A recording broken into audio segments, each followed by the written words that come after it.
guys, kain tayo. Ang ulam ko manok. Nagluto ako ng manok. Wala sila. Nag-celebrate siguro ng Valentine's. Kumusta ang Valentine's nyo dyan? Ako wala mga nga.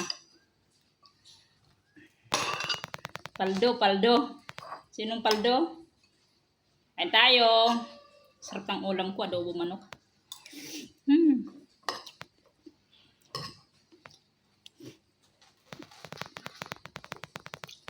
Pakasarap na naman ako ng ulam kaya wala sila. Kaya ito yung buhay ng katulong.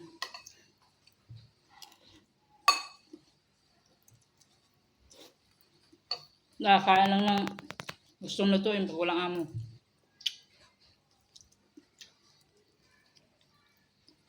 Piprito sana ako ng itlog.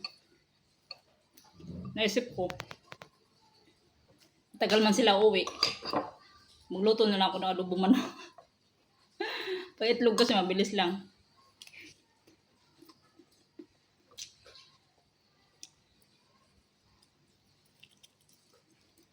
Sarap kumain.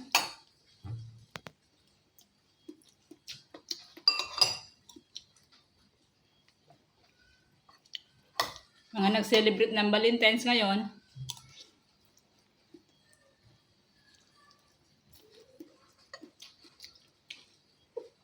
Maraming buntis ngayong March.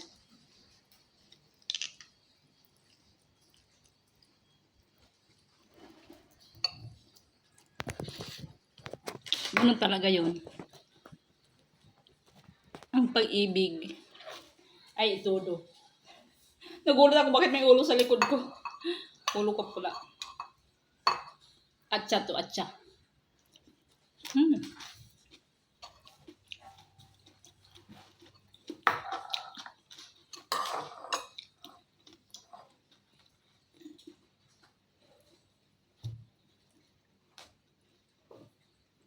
Tapos sili na buyo.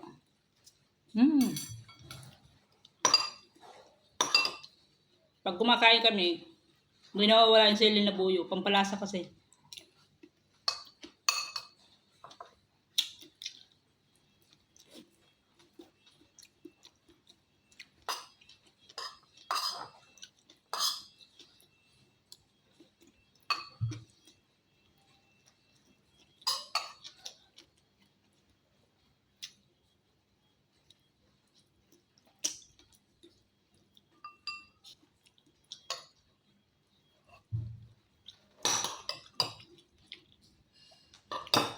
Masarap yung adobo ng manok kapag mayroong sili na buyo.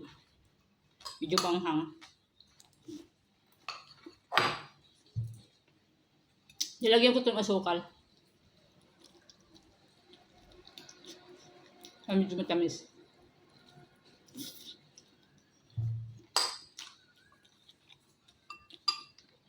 Gutom na.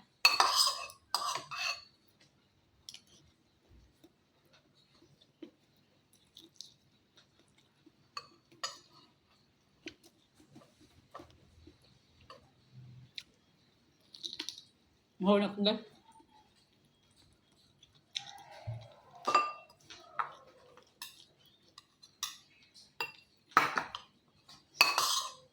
Ewan ko ba, bakit yung mga Chinese pag kumakain, hindi mo inom tubig?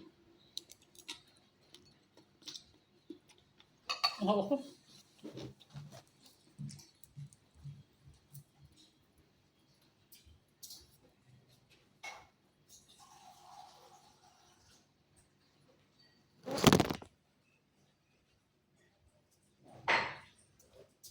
Sabi kasi nila kapag kumakain ka daw na uminom ka ng tubig, madali daw mabusog. Tayo mga Pinoy, di ba? Mahilig tayo. Diyan nawawala yung tubig sa lamesa. Lalo na sa probinsya. Nandiyan yung pitsil sa lamesa.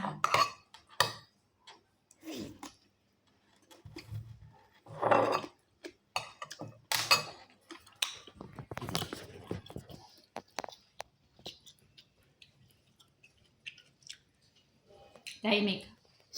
Walang tao dito. Ako lang. Malapit na pala yung Chinese New Year. Bigay na naman sila ng ampaw.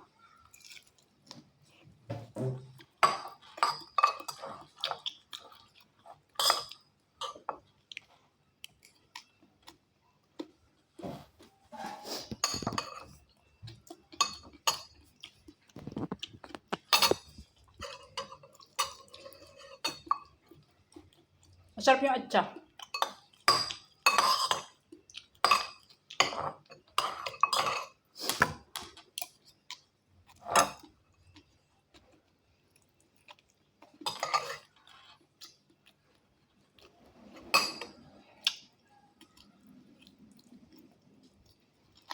Sarap yung adobo ko.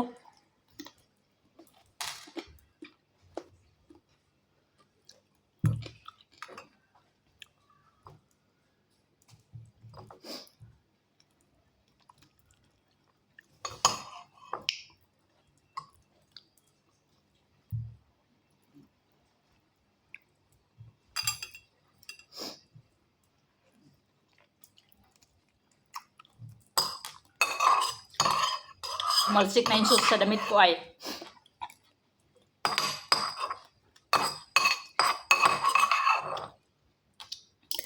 Busog na. Wala kasing kanin. Kaninang tanghali ito.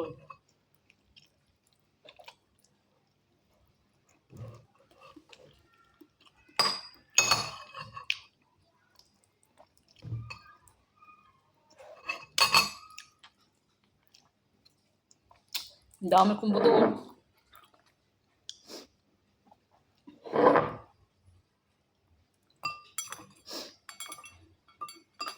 Wow.